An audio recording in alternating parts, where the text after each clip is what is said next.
November, we were sued over my book, They're Lying, The Media, the Left, and the Death of George Floyd, and also the Fall of Minneapolis. We were sued by the now Assistant Police Chief of Minneapolis,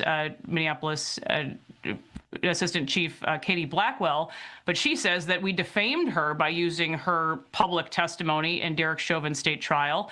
That lawsuit was dismissed. Not only was the lawsuit dismissed, the judge sided with us, basically, essentially saying everything is substantially true. That was in the book and the documentary. And Katie Blackwell herself had to affirm the findings of the judge in this case and pay our legal fees. So you have Greg Joseph, the attorney representing Derek Chauvin. He went ahead and used the declarations we received for our case and put them in this recent filing, and then on top of that found another 23 officers who went ahead and filled out the paperwork, these declarations, submitting now to this latest step in his case. I also want to talk about the testimony of Dr. Martin Tobin. It's a part of this case as well. He was a witness for the prosecution in the case.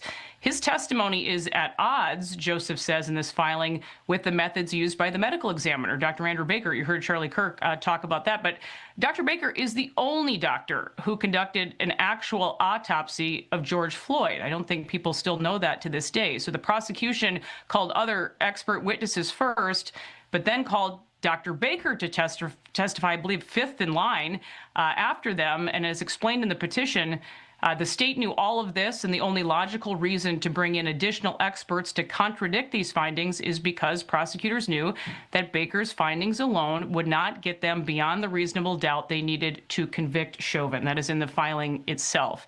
And Dr. Baker, the Hennepin County medical examiner, who expressed his doubts very early on, saying that his findings are not matching up with the narrative based on the viral video. His words: "This is the kind of case that ends careers." He said that very early on.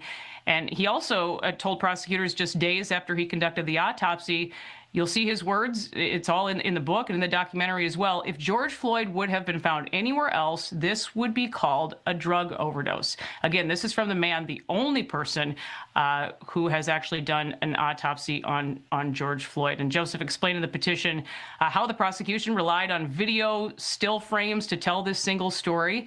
And again, MRT, the maximal restraint technique, that part of training was not allowed in Derek Chauvin's state trial.